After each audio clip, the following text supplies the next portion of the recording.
This Real Madrid attack is absolutely terrifying. The rest of Europe should be worried, because Real Madrid aren't simply signing another superstar, they're assembling an attack built to overwhelm teams in every possible way. Pace, power, creativity, goals, and relentless 1 versus 1 ability. Kylian Mbappe brings devastating finishing and explosive acceleration.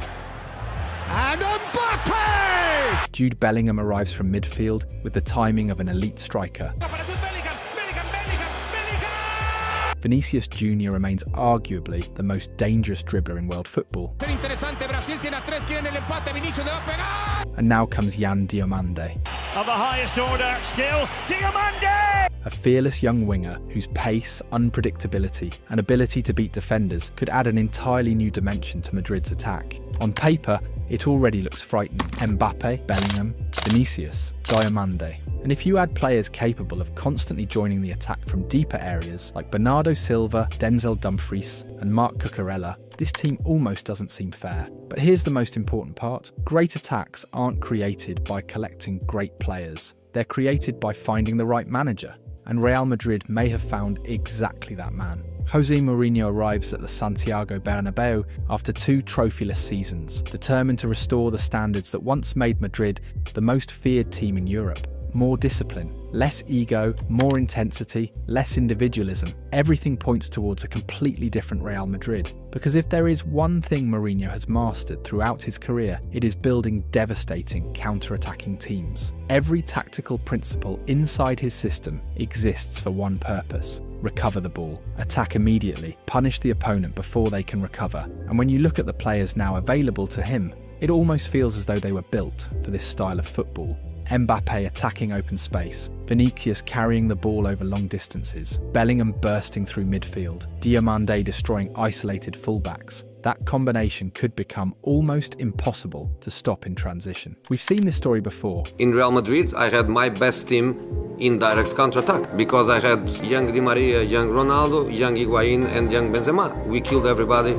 in offensive transition. Back in 2011-12, Mourinho built one of the greatest attacking teams football has ever seen. Cristiano Ronaldo, Karim Benzema, Mesut Ozil, Gonzalo Higuain, Angel Di Maria. Together they produced one of the most dominant league campaigns in history. 100 points, 121 league goals, 32 victories, only 2 defeats in 38 matches, a record goal difference, a record 16 away wins. It wasn't just one of Real Madrid's greatest teams, it was one of the greatest attacking sides the game has ever produced. But none of those records appeared overnight. They were built through discipline, relentless work, collective sacrifice, and complete commitment to the badge. Now Mourinho has the opportunity to build another terrifying attack, one designed for modern football, one capable of destroying opponents in transition, and perhaps one even more explosive than the last. The final piece appears to be Yan Diomande. Real Madrid are expected to complete his signing in a deal worth up to 135 million euros, including bonuses, with a guaranteed fee between 115 and 120 million euros, an enormous investment.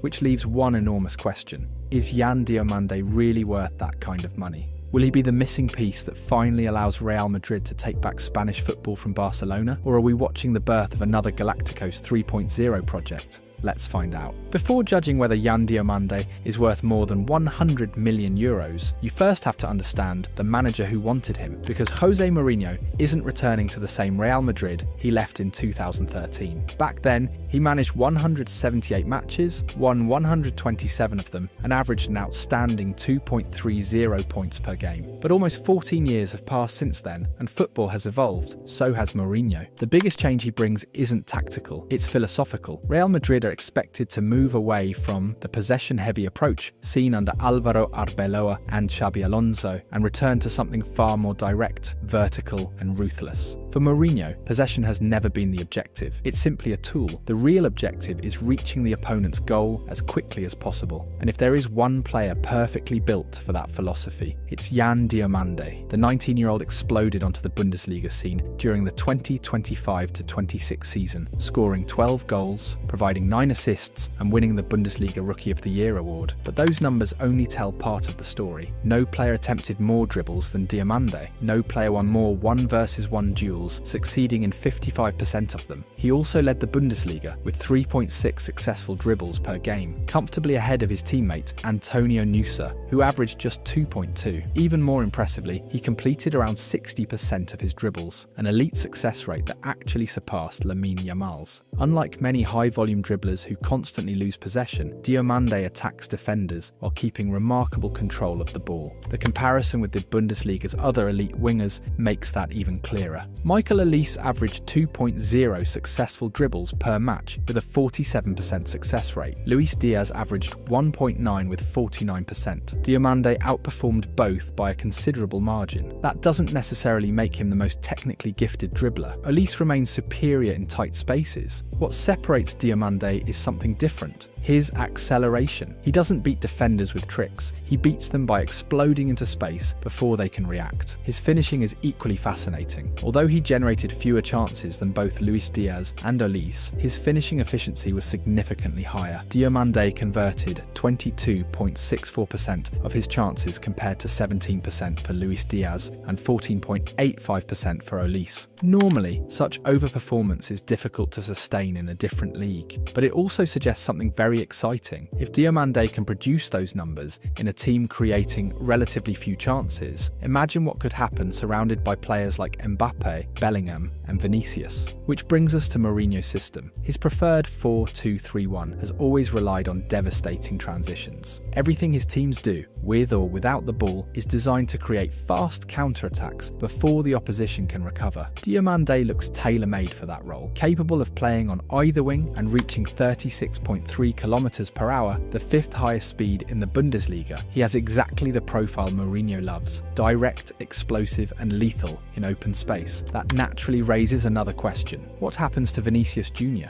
The Brazilian still hasn't renewed his contract, with less than a year remaining after negotiations stalled. Mbappe is virtually untouchable, meaning Diomande's arrival strengthens Real Madrid's position in those discussions. The club is showing that, if necessary, they already possess another elite winger capable of playing on either flank. But there is another, and perhaps more likely, scenario. Vinicius stays, and if he does, this attack becomes terrifying. Despite constant criticism, Vinicius still finished last season with 22 goals and 14 assists, only slightly below the campaign in which he produced 24 goals and 11 assists, and narrowly missed out on the Ballon d'Or. He remains one of La Liga's fastest players at around 36 kilometers per hour, almost identical to Diomande. Beyond his pace, he continues to be one of football's best chance creators, combining explosive dribbling with the physical strength to resist challenges and the stamina to threaten defenders for 90 minutes. The numbers underline just how frightening this pairing could become. Across Europe's top 5 leagues, only Lamine Yamal with 133 and Yan Diomande with 118 completed more dribbles than Vinicius Jr. with 87. Imagine facing the two most explosive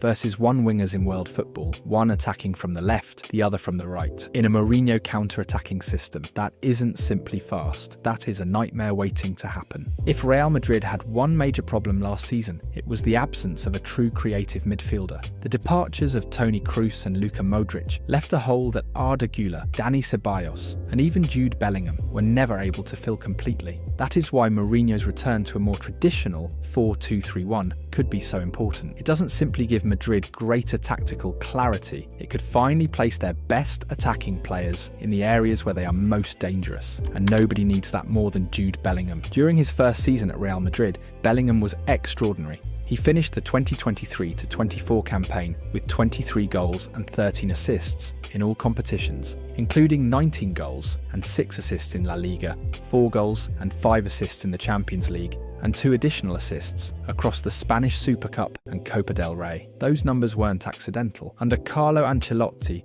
Madrid often played with a midfield diamond that allowed Bellingham to operate as an attacking midfielder. He could arrive around the penalty area, attack spaces behind the striker, and influence matches almost like a second forward. That was the best version of Jude Bellingham. Then Kylian Mbappe arrived. Bellingham remained productive the following season, recording 15 goals and 15 assists, but his influence began to change. After Xabi Alonso took charge, he was pushed even deeper because Mbappe and Vinicius contributed very little defensively. Instead of attacking the penalty area, Bellingham spent more time covering the spaces they left behind. The consequences were obvious. Despite missing 14 matches through injury during the 2025-26 season, he still played 40 times, but managed only 8 goals and 5 assists. For almost any midfielder, those would be respectable numbers. For Bellingham, they represented a dramatic decline. Mourinho can reverse that by restoring him as the number 10. Rather than asking Bellingham to protect Mbappe and Vinicius, the 4-2-3-1 would allow him to remain close to goal, find pockets between the opposition's midfield and defence, and attack the left side of the penalty area.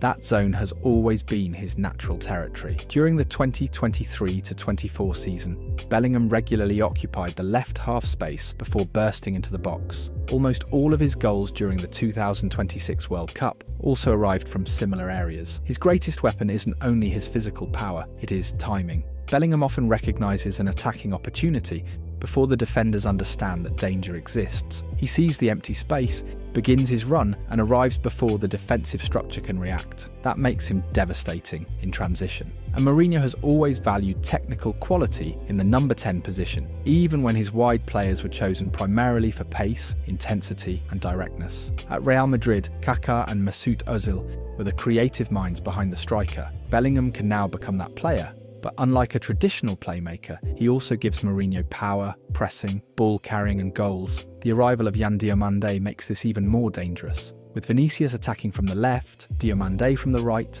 Mbappe occupying the centre and Bellingham arriving underneath them, every defensive decision creates another problem. Double-team Vinicius and Diomande receive space. Close Diomande and Bellingham can enter the half space, step towards Bellingham, and Mbappe attacks the space behind. Try to man-mark Bellingham and one of Madrid's 3 forwards will almost certainly be isolated against a single defender. That is why this front 4 could become almost impossible to control. Mourinho already has Mbappe, Bellingham and Vinicius. His task isn't finding more talent, it is building the most balanced, disciplined and difficult to beat team around them. And of course, everything begins with Mbappe.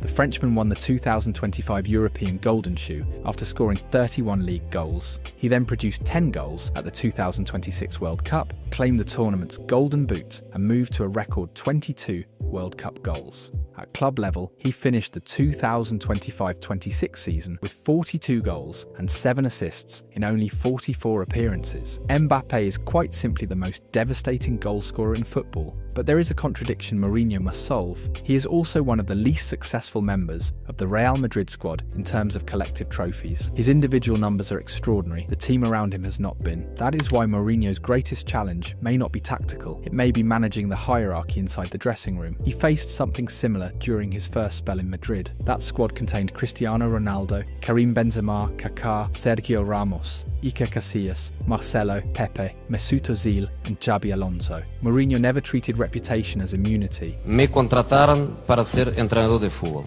Un entrenador de fútbol tiene atribuciones elegir quién juega. Yo elijo quién juega. He benched Casillas. He left Kaká out, he challenged Benzema, he clashed with Marcelo, Pepe, Ramos, Ozil, and eventually even Cristiano Ronaldo. Y un equipo grande, tú no puedes tener 11 grandes jugadores. Si tú tienes 11 grandes jugadores, tú no ganas nada. Nada, no puedes. No, porque al final tú necesitas siempre 16, 17, 18. Con 11 tú no ganas. Y el grande drama de la cuestión es conseguir hacer un grupo donde la gente olvida un poco la sua situación personal y pone delante de su situación personal la situación del grupo. The message was always clear, no player was bigger than the structure. This Real Madrid dressing room may be even more fractured than the one he inherited in 2010, but Mourinho has already managed stronger personalities and more established stars. The real question is whether he would be willing to bench Vinicius or Mbappe if the system demanded it, because Madrid now have several possible attacking structures. If Vinicius renews, Mourinho could build one of Europe's most explosive front threes, Vinicius on the left, Mbappe through the centre, Diomande on the right. On paper it has everything a modern attack requires. Vinicius provides elite 1 versus 1 ability. Mbappe supplies goals from central positions. Diomande brings another explosive winger capable of stretching the opposite side. Diomande would not necessarily need to become an immediate guaranteed starter. He could share minutes with Rodrigo while adapting to the pressure and tactical demands of Real Madrid. But there is also a second scenario. Vinicius leaves. In that case, Mourinho could move Mbappe, back towards the left, where he has often produced his most complete football, and use Endrick or Gonzalo Garcia as a central striker. Diomande would remain on the right, while Bellingham operated behind the number 9 as a genuine number 10. That shape could provide better attacking balance. The striker would occupy the centre-backs. Mbappé could attack from his preferred left channel. Diomande would hold the opposite width. Bellingham would arrive freely from midfield. Instead of asking Mbappé and Vinicius to occupy similar spaces, Mourinho could give every attacker a clearly defined zone. Would he really bench one of his superstars to make that structure work? It is possible. Mourinho has not won many major trophies since his second spell at Chelsea, but he has continued building competitive teams. His Manchester United side won trophies and finished second in the Premier League, while his Benfica team last season still displayed clear tactical principles. And clarity is precisely what this Madrid squad has lacked. A shared structure, defined responsibilities, one collective plan. The challenge with Mbappé is not stopping him from scoring, it is ensuring his goals improve the entire team. Mourinho must create a system in which Mbappé remains the main finisher while also moving, pressing and combining in ways that generates opportunities for everyone around him. Could Mourinho finally end what some supporters see as the dictatorship of Mbappé? That may determine whether this project succeeds. Madrid still need additional pieces, but they have already added a player capable of bringing more control from midfield. Bernardo Silva arrives at 32 years old after 304 Premier League appearances, 45 goals and 51 assists. His most recent season was more difficult, producing only 3 goals and 4 assists across all competitions. But Madrid haven't signed the old Monaco winger. Bernardo is no longer primarily a wide dribbler. At Manchester City, he evolved into a central midfielder, often playing alongside Rodri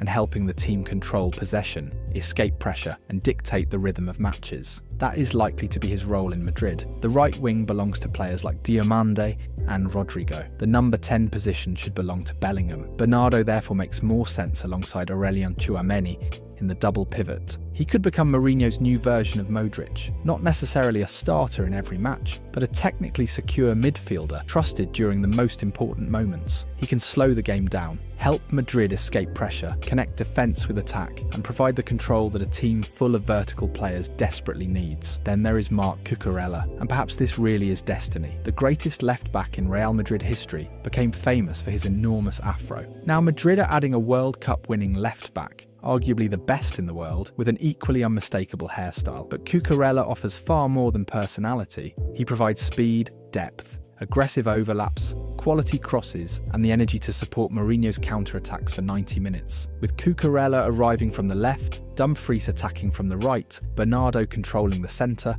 and Bellingham operating behind the forwards, Madrid's attack suddenly has something it lacked last season: balance. Because Mbappé, Vinicius and Diomande may provide the explosions, but Bernardo, Bellingham and the fullbacks will determine whether those explosions become a coherent attacking system. Mourinho isn't being asked to create more talent. He is being asked to organise it, and if he succeeds, Real Madrid won't simply possess the most exciting attack in Europe. They may finally have a structure capable of making all that talent work at the same time.